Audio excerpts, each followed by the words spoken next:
conectando con nuestra comunidad. Esto es ¿Qué pasa, Boston?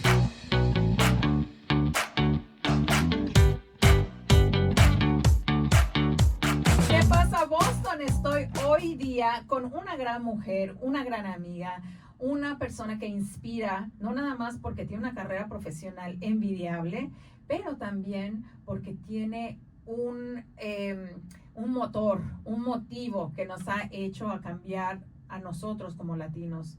She's put the name of Puerto Rico in the map. She has the Dominican community right behind her, supporting, and also she's been representing us for a long time. She knows the struggles in the city of Boston, and she also has proposed a lot of solutions. So with us, I have the pleasure of welcoming Julia Mejia, City Councilor at Large. ¿Qué pasa, Boston? Hey, ¿qué pasa? ¿Qué lo que? I know, I'm really excited to be here, Gabby. And I just want to say thank you, just like to get, before we even dive in. If y'all don't know the powerhouse this woman is, who's the super duper producer of this show, and all of the work that you've done, like just even the tour, I'm in awe of you. So I'm humbled. Thank you. I appreciate you say that. We were just talking about the importance of what we're doing as women, right? Yes. Latinas. Yes. And the platforms that we have and how we use them. Mm-hmm. Hoy estamos utilizando lo que tenemos en las manos to make our community grow. As a mother, both of us as mothers, we need to do better, and we need to we need to present these opportunities in a way that our children can actually make them bigger and grander and take advantage of it. That's because we'll be gone at some point. That's right. And they're the ones that are going to keep our legacy. That's right. We have to be who we wish we had when we were them. Yeah. Right? And so I think that that's what, it's both the opportunity, the responsibility that we have, and the way that we show up for our girls and all of the other young women that are watching us, and demonstrating what it looks like to really show up as your full self. Yeah. When the whole world is telling you to be something else. No kidding. That's like everybody wants you to be a certain way, or something different than who you want to be, and sticking to your guts and also your instincts and following that. It's so important. Which brings me to this topic. I know that you come from a communications background because you were used to being on TV and talking about music. So this is bringing you back to your old times, I feel like right? I'm going down memory lane. I used to be, I worked at MTV. I was a reporter on air. I covered the presidential elections in 2000. But then I went behind the scenes as a producer and a director because I wanted to tell my own stories. And as talent, quote unquote, I had to read other people's scripts. Yeah. And sometimes they were not true to who I was, but I had to because they were the producer. And it was a little bit humbling because I went from getting my hair and makeup done and having coffee brought to me to starting the other way around. Yeah, I decided not to be there. I decided not to extend my contract. I said no, I wanna start from scratch. And I went from being talent to being a production assistant. I didn't even start as a producer. I went all the way to the bottom, and then I was getting coffee for people. But how were you doing that? Were you living here in Boston? No, at that time? So I grew up in Boston. Yeah. And I was the first person in my family to graduate high school, and I was almost 20 by the time I graduated. And I, just to give you a little snippet, I used to clean offices. I worked at McDonald's, and I used to work at a shoe store. I made more money than my mom did. Oh wow! And so you probably slept less. and I was making more money, and I didn't think school was important, so I skipped a lot of school to the point that I ended up just dropping out. Mm-hmm. But then I transferred myself to another school. Long story short, I would still skip school a lot. But one day I just happened to be in school, and that day there was a woman who came to a guest speaker, and she was Liz Walker. She was the first African American news anchor in the state of Massachusetts. And she was talking about her life story and what she did. And Gabby, I was 19 when I first heard her speak. I wasn't even going to graduate high school. Like, I was making more money than my whole family. And I was so inspired by her story that I told my guidance counselor, I said, I want to be like her. And I graduated high school, the first person in my family to graduate high school. and I went to college because of Liz Walker. Wow. And she only spoke for like 30 minutes, but that 30 minutes changed It changed world. my life. Yeah. It interrupted my cycle of poverty. Because of her, I am here today. And I interviewed her when I went to college for a class project. And then 10 years later, when I got my job at MTV, I called her and I left her a voice message at WBZ. That's what it was called back then, Channel 7. And I said, hi, you may not remember me, but you shared your story at my high school. And now I'm at MTV and I'm a reporter. I just want to say thank you. She must have felt so proud. I left the voice message. I still have the paper that I wrote. I got an A- about her. And then I'm a stalker. I saw her in 2008 or 9. I was doing some work for UMass Boston on anti-poverty policies and utilizing media as a way that we can communicate complex policy. And I got to see her speak. And I remember, Gabby, the day I had a gray little suit on and a little hot pink tunic, because I didn't wear a lot of suits, whatever. But I remember going up to her and telling her, I cried when I told her that, because I was in a business suit. And I said to her, I'm in this room because you shared your story in my high school, and I would not be who I am today had you not shared your story. Wow. And she said to me, I am so glad that you let me know this, because sometimes I don't know if what I'm saying is getting through to people. I said, oh, it is. Because of you, I'm able to be in this room today. And that's now you, Julia. Yeah. Now you are the one that's inspiring and mentoring, because I see you out there. You're everywhere. Yeah. Everywhere. And you are really trying to make a difference. I have to. This is when I say that you and I are who we wished we had when we were growing up. Is that you have to push yourself and you have to show up for people and you have to help people understand their greatness. And that's what I live for. I mean, I know I'm a public figure, as a public official, I'm a public servant, but at the end of the day, every career that I have had, I started fighting when I was 9 years old, right? Like advocating in the welfare office for my people, right? Like, so I've done this my entire life. What drives that Julia Mejia, spirit? Because I can see the fears and the fire and the passion, and that's one of the things that I know my people, they know when they see you out there fighting for us, right? You need to have that strength and that passion in order to go into the battle. So I was born for a fight. And I've had to fight my entire life, right? I'm an attempt suicide survivor, right? So I literally have to fight for my life. And I think that for me, because my mom came to this country with nothing, and she was undocumented for a period of time, I cleaned offices with her. I think... Is that what made you not value your life, or what? No, what made me not value my... I had a very rough upbringing. My mom never knew how to really discipline me. And when I attempted my suicide, my mother didn't take me to the hospital to get the care that I needed. And do you think it was a lack of knowledge back then, or it was because you don't know what you don't know, right? So you know what? I did not realize what it was until 2016. Yeah. And it was because I went to a conference about trauma.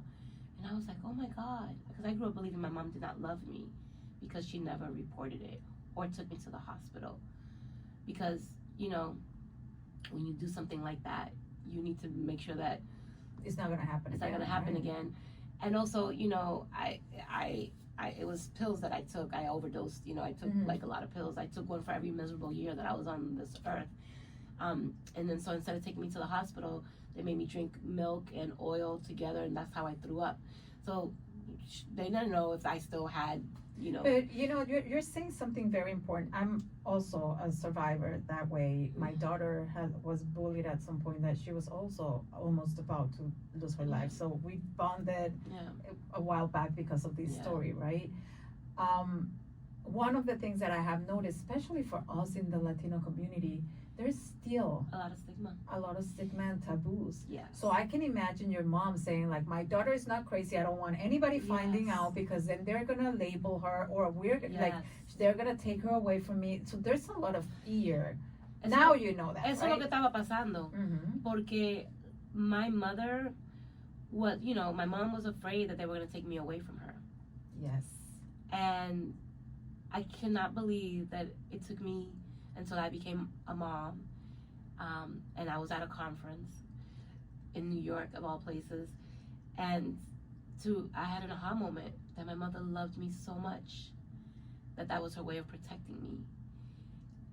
And the stigma is real, especially in our communities. Like, we don't I talk openly about my situation because I know I have a responsibility to demonstrate that I'm not crazy, right? Like, everyone it's okay to not be okay. And then we have this like superwoman syndrome. And even though I fight, and what drives me, going back to your question about like my fire, is that I have such love for life, that I want everyone to understand their own purpose. And I work so hard at making sure that people recognize their power, because I grew up without it, That you want them to recognize their power? Their power. How about your power? But my superpower is giving people space to step into their power.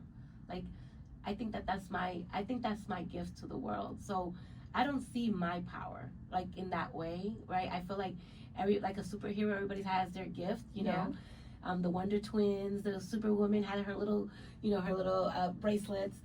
I feel like for me, my superpower is helping people recognize their own, and that is my gift to the world. How do you see continuing this legacy that you're building? Because right now you are on a chair, right, as a city councilor at large. You're in re-election, but when it comes to your personal life, that has probably taken a toll, because us women that we work in, that we are moms, we try to sacrifice, or we have to sometimes to sacrifice some areas of our lives. Yes, I think that's the hardest part for me. I first ran in 2019. My daughter was 8. When I first launched, it was 2018, but when I won, it was 2019, and she was 8. And so it was easier when she was younger, because she really didn't notice my absence. You think they don't, but they do. You're right. And as the years went on, and then I got elected, and then my first term was COVID, so the whole world was in crisis. So was my daughter. Remote learning, her self-esteem, all of the body image issues. Oh yeah. She was going through all of that. And then, I have an aging parent, so, worrying about my mom and her mental health. So it was a lot. And then balancing it all. And I feel like for me, because I'm such a caretaker, I was taking care of everybody except myself. And, I don't think I demonstrated the best self-care for my daughter. And also, I think I have sacrificed her. But I will say that my daughter is better because of the sacrifices that we both have had to make for the city that I serve. It's very interesting that you're mentioning the sacrifices that you've made in order to make your daughter better, because for some time, or for a long time, I felt very guilty. Because, I've been in the airline industry. I was traveling the world, and I was doing homeworks through iPads and FaceTime. I was in London at 3:00 in the morning, and my daughter was getting ready to get to school. And you're missing, like, I don't remember a Halloween being in town because I was always traveling. And I thought that she was gonna hate me for that. However, one mentor told me, being a mother, it's also doing that mother and work thing to provide. So it's not just the visual of like, oh, you have to be next to your kids 24/7, because as women, you may know this, the expectation, if you were a guy and you were traveling the world and you were doing business, oh, you are the guy that, like you're taking over the world. As women, we tend to be judged. All the time. And I carry that deep in my heart because I feel like my mother worked 2 to 3 jobs and I had to cook and clean and watch my little brother, so I didn't get to have a childhood. Yeah.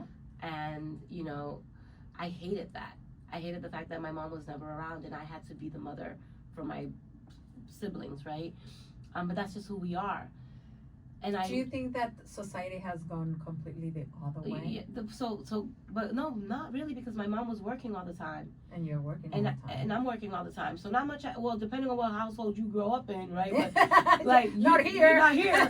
But I have to say is that I feel like I know for a fact that those sacrifices that we make is so, at least for me, my daughter played soccer when she was 5 years old, right? My daughter had swim classes, right?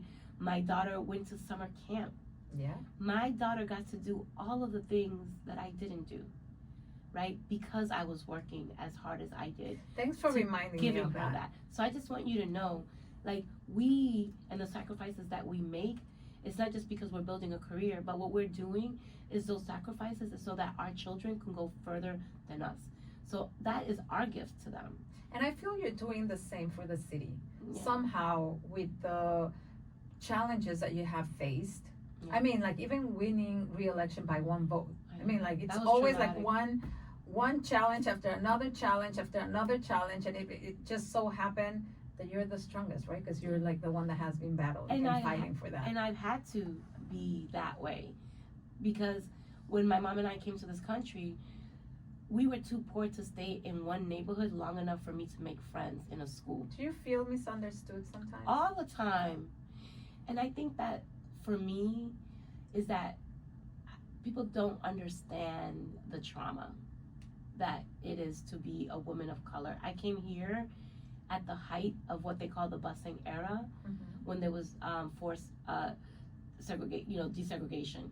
And I was shipped from Dorchester to East Boston in an Italian neighborhood to go to their schools, and I was told to go back to where I came from. There was one of my... So you were living kind of what our children are living right now back then. Back then. Even worse. Even worse. I was, one of my neighbors sicked his German Shepherd on me, knocked me off a bike and bit me because they didn't want us in their neighborhoods. So I grew up with a lot of racial trauma. And then I also grew up in a household that did not know how to discipline me, that did not know how to love me, right? And so all of those things shape who I am, but all of those things also give me the compassion and give me the ability to keep standing up and keep speaking up, and has made me strong. Would you say that misunderstanding of who you really are, because nobody can know your traumas but you, right? And at the same time, just being blunt, as I'm always, everybody has traumas, right? Yeah. And we cannot keep reflecting that. And I don't. Throughout the years. Right. That's why I show up the way that I do, unapologetically, right? And I say it like it is. I don't worry about how it's going to land. Yeah. You know why? Because, and we need it. And, you know, because at the end of the day, that's how I got it, right? It is what it is. No one sugarcoated anything for me, right? Like, I had to fight to get into every door that I got into, right? I had to demonstrate that I belonged in those spaces. And when I ran the first time, Gabby, people did not think that I had what it took to be an elected official. You know why? Because I wasn't super polished. I didn't have all the degrees. I didn't have the political influence. I wasn't part of the go along, get along crew. You know who I was? You know who you remind me of? Tonya Harding. Oh, when she was on the roller skate.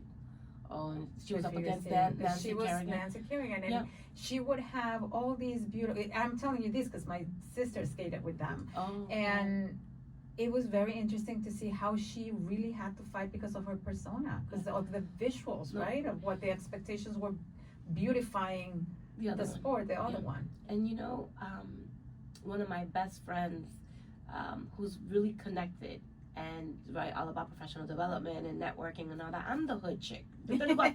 That's who I am. But you know what? And let me just tell you this, and then I'm gonna let you know why people underestimate me. Is that people were saying, oh, you know, she's running a citywide race. You know, we don't want her to be the Cardi B of the campaign trail, because I have swag. Hey, Cardi B is Cardi B. And the other thing too is that I connect with people that nobody wants to talk to. And those are my people, because I'm that chick that nobody lets into any place, because I'm always going to speak the truth. And I change the conversation during every campaign, every forum.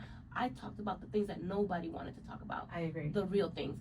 So I say all of this to say this, is that people underestimate me, but I always over deliver. And I'm gonna tell you why. I'm on the Boston City Council. I am the most effective legislator. I've passed over, either led or co-sponsored over 20 pieces of legislation in 5 years. I did that. I've created departments, right? I have been able to effectively, during the budget cycle, get millions of dollars for investments that help Black and brown people and women, right? I did that in 5 years, not knowing what my job title was. So I say all of this to say is that people can continue to underestimate me, but I'm going to continue to over deliver. I love that. And that is what makes the difference, that I don't have to be anything but who I am to show up for my people and go into that chamber and show up. In a way, it's kind of, also your expectations, right? Of your own self. Yeah. You're trying to also demonstrate that you can do it with or without the support or the care from your mom back then. Yes. She from taught me that. Yeah, you're a survivor. I am a survivor. I'm a survivor. And you and I both, you remember our conversation back then about, domestic violence and what you had to experience, and literally you are a survivor, not once or twice, but so many times. And here you are still fighting for others. And I'm still standing. And you're still standing. And you know what I always say to people? Like, people say, oh, you're my voice. I'm like, no, I'm not your voice. I'm your microphone. I am here to amplify your truth and create space for you to speak it out loud. Because that truth, right, not only is going to help you feel better about yourself, but you're going to advocate for the things that we need to see here in the city of Boston. What's the next change that you would like to see in Boston? So I've been working a lot around co-governance, like creating opportunities for policies to really be shaped by the people who are living the realities and or who are doing the work in that space. Because oftentimes legislation gets filed with, like, you sit down with people who are big wigs, and you say, oh, we're gonna do this.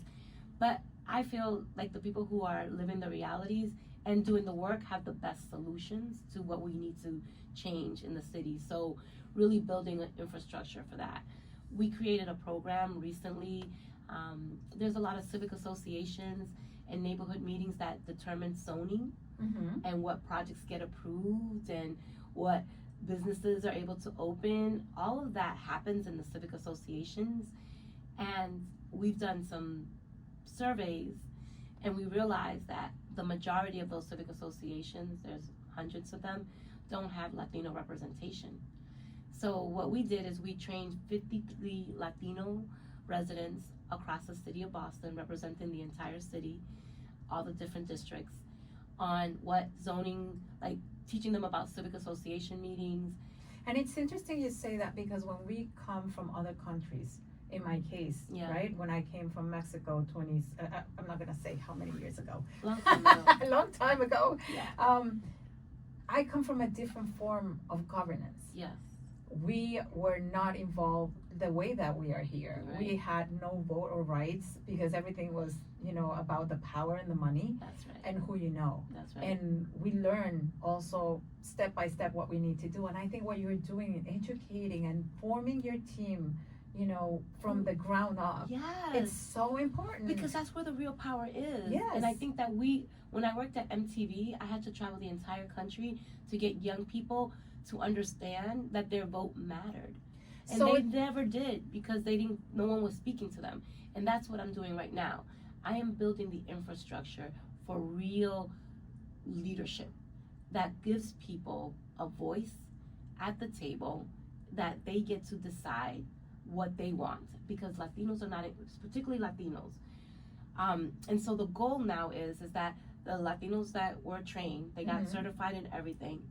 Now they're going to be actively engaging in these civic associations. And I've already warned some of the civic association leaders, hey, you may have to do bilingual translation and provide a space for folks who aren't English speakers, because they live in this neighborhood too. And it can't just be you all are making decisions that also impact the lives of Latinos that are living here, but they don't know. So that's what real power building is. So when you ask, what do I envision? It is a government that really reflects, right, and creates space for people to have a meaningful seat at the table. Not a check, we got you, but building their capacity, training them, developing them, and then really creating space for them to speak even when we don't want to hear it. That's why I always speak truth to power. And this is what this show is all about. I mean, like, that's the reason why I'm here behind this microphone, because I want our audience to have tools, resources to say, like, ¿Qué pasa Boston is not just a lifestyle type of show. It's what's really happening in Boston. ¿Qué está sucediendo at every single level, from the entrepreneurial corporation to the neighborhoods, you know, name it, whatever you want, the rats, gambling, you know, everything. like all these things that we're trying to make a point and change, right, and create awareness. And we have to be involved. And, absolutely. And that information sharing, because they say knowledge is power, but like that's a saying, but it is the truth. Like, the more you know, the more you understand the role that you play and how much more you should have. And how you're advancing, and, right? And if you advance, everybody behind you is going to advance. And I appreciate the fact that you're taking the time to be here with us to teach us this. Grateful. No, because look, we make decisions every day that impact everybody's worried about the federal level, but local politics, we determine the type of schools that you send your kids to. We determine the type of roads that you drive on, right? We determine the types of luxury or affordable housing that gets built here in the city of Boston. All of that, Julia, we do. But we have to vote.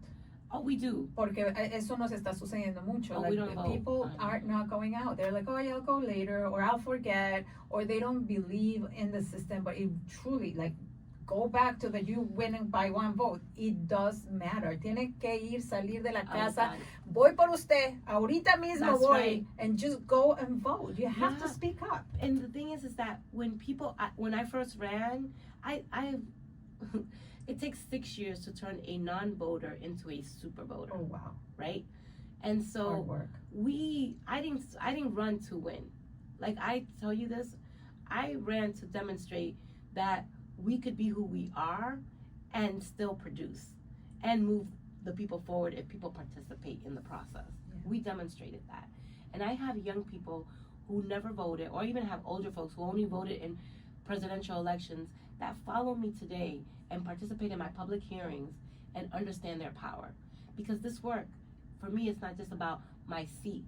Well, I'm thinking about this the long election game. is actually pretty interesting It because is. it's 4 seats. It's 4 seats, and nobody's giving it up. No, And yeah. everybody's trying to fight for their seat, girl.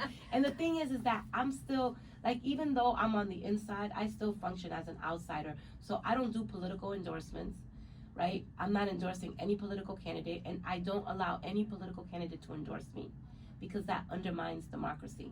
So right now, there's 2 machines operating. They have their slate, and I'm not part of anybody's machine. So I am the people's candidate. Voice, yeah. I'm only with the people. And that makes it very vulnerable for me in this election, because I'm not with either camp. And so that is a big risk that I'm taking, but I always run that way. I mean, everybody has to have your ideas and your strategies. And that's mine. And everybody should respect it. I just think that unity also helps, right? It does. Especially as Latinos, I think that if we work together, we are able to get the most out of what we need as a city. But see what happens, like, unity, absolutely. I've passed 20 pieces of legislation because I've worked with my colleagues to do that, right? Yeah. And you're speaking about co-governance, right? But when it comes to the politics of campaigning, for me, I feel like I never want to undermine the will of the voters. Gotcha. And if I say I'm with this one or that one, then I have a lot of people who follow me It's like us media. Right. We have to So be very careful. I want to be really careful. So for me, I'm not with anyone but with the people, because those are the folks that I represent.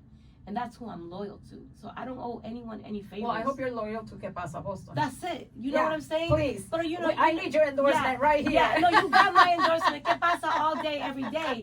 But you know, within the context of the politics, like, Yes. you know, it's really hard for people to understand my posture.